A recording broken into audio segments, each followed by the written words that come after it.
নারে তাকবীর, নারে তাকবীর। আল্লামা জুনায়েদ আল হাবিব সাহেবের আগমন, খতিব বাঙ্গালের আগমন, হযরত ওমর তো ফজরের নামাজে প্রথম রাকাতে সূরা ইউসুফ পড়ে ফেললেন। আযানের পরপর সুন্নতের পরে দাঁড়ায় দিতেন, সূরা ইউসুফ পড়তেন ফজরের নামাজে তিলাওয়াতে।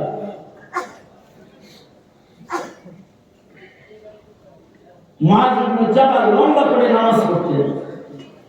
এক সাহাবী লম্বা নামাজ পড়তেছে দেখা নামাজ ছেড়ে দিয়ে চলে গেছে, তো ঘরে যায় নামাজ পড়ে ঘুমাইছে। আল্লাহ রাসূল সাল্লাল্লাহু আলাইহি ওয়াসাল্লাম, নবী আলাইহিস সালাতু ওয়াস সালাম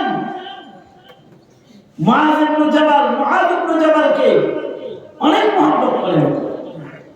নবীজি যিনি হযরত মুআযকে আগায় দিতেছিলেন, হযরত মুআয ছিল উটের উপরে, গভর্নর বানায় পাঠাইতেছেন, আর নবীজি হাঁটতে হাঁটতে গেছেন, আর সন্তানকে সাহাবীকে উটের পিঠে চড়ায় লাগায় বসে। এই সাহাবী ইমামতি করতেছে, আর নারে তাকবীর, নারে তাকবীর। এই সাহাবী আল্লামা জুনায়েদ আল হাবিব সাহেবের আগমন, খতিব বাঙ্গালের আগমন।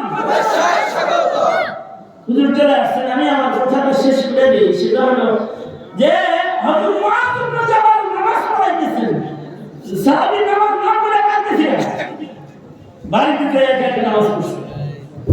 হযরত মুআয ইবনে জাবাল তিনি এত খেপছেন, এত রাগ হয়েছেন, আবার হ্যাঁ আমি নামাজ পড়তেছি, কোরআনে কারীমের তিলাওয়াত করতেছি, আর তুই কিনা নামাজ না পড়ে গেছিস গা, তুই মুনাফিক, তুই বলায় দাও।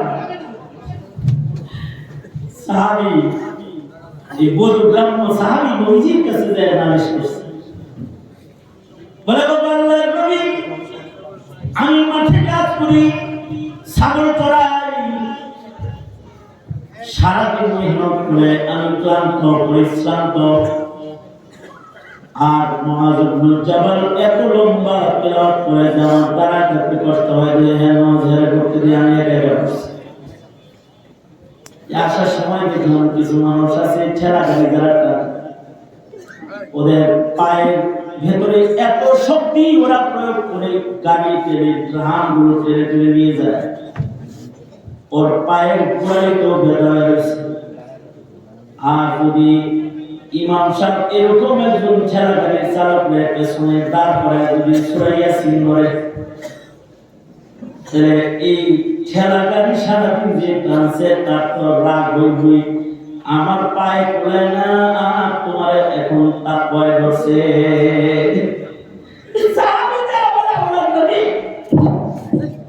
লম্বা করে নামাজ তো পড়বেই, কিন্তু আমি তো যাইফ, সারাদিন কাজ করি, আমাকে এইভাবে রেখে এ লম্বা কেরাত ধরছে, এটা হইল?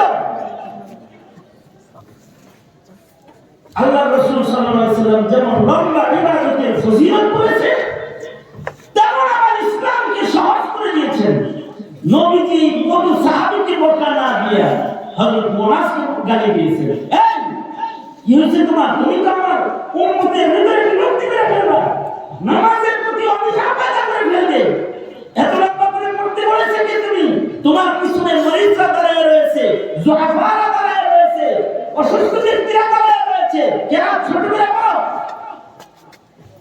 তাছাড়া এই দেশের ইমাম সাহেব যারা নামাজ পড়ান, আল্লাহ বুজুর্গ, তাদের নামাজ যদি দেখতে হয় রাতের বেলায় তাদের ঘরের কোনায় দাঁড়ায় থেকে ঘন্টার পর ঘন্টা তারা নামাজ পড়ে। তারা শুধু ঘরে নামাজ পড়ে না, যেখানে সারা রাত নামাজ পড়ে, সারা রাত যেখানে নামাজ পড়েছে। আল্লাহ মামুনুল হক সারা রাত যেখানে নামাজ পড়ে, দেশের আলেমরা সারা রাত দাঁড়িয়ে যেখানে নামাজ পড়ে। তাদের নামাজের রক্ষক আছে, কিন্তু তারা লম্বা করে পড়ে কেন? উম্মতের ভেতরে যদি নামাজের প্রতি নফরত এসে যায়, এ কারণে তারা যখন ইমামদের মুসল্লায় দাঁড়ায় তখন তো আল্লাহর সাথে কথার মধ্যে করে যায়, নামাজ আরো লম্বা হতো, কিন্তু উম্মতের ভয়ে তারা ছোট করে নামাজ শেষ করে দেয়, ছোট ছোট সিজদা দেয়, ছোট ছোট কেরাত করে নামাজ খতম করে দেয়।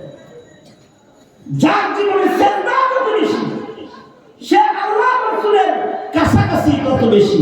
সাহাবী বলে রেফাকাত চাই, নবীজি বলে পাইবা রেফাকাত, সিজদা যত বেশি হবে তত কাছে থাকবে। এই কারণে সাহাবীরা বেশি সিজদা দিত ফি উজুহিহিম মিন আসারিস সুজুদ। আর তুমি ঈদের নামাজ ছাড়া কোনো নামাজ পড়ো না, জুমার 2 রাকাত ছাড়া কোনো নামাজ পড়ো না। না, ফরজ, ওয়াজিব, সুন্নাত, মুস্তাহাব্বাত যত নামাজ আছে সকল নামাজের আমল করব ইনশাআল্লাহ। বলুন জোরে আওয়াজ করে বলুন ইনশাআল্লাহ। খালি কি ফরজ পড়বেন নাকি সকল প্রকারের নামাজ পড়বেন? বেশি সিজদা দিবেন, কারণ বেশি সিজদা দিলে নবীর রেফাকাত পাওয়া যাবে, কাছে থাকা যাবে ইনশাআল্লাহ। এই সাহাবীদের কিছু সিফাত, কিছু আমলের তোহফা আপনাদের সামনে বসে বসে মুযাকারা করলাম। जब पानी आ गया तो तयम्मुम खत्म, প্রধান অতিথি চলে আসছেন, তো আমার কারামতি শেষ হয়ে গেছে। এই পর্যন্ত বলি, আমার আলোচনা আজকের মতো এখানে ইতি টানছি। কখনো মওকা হলে আবার কিছু কথা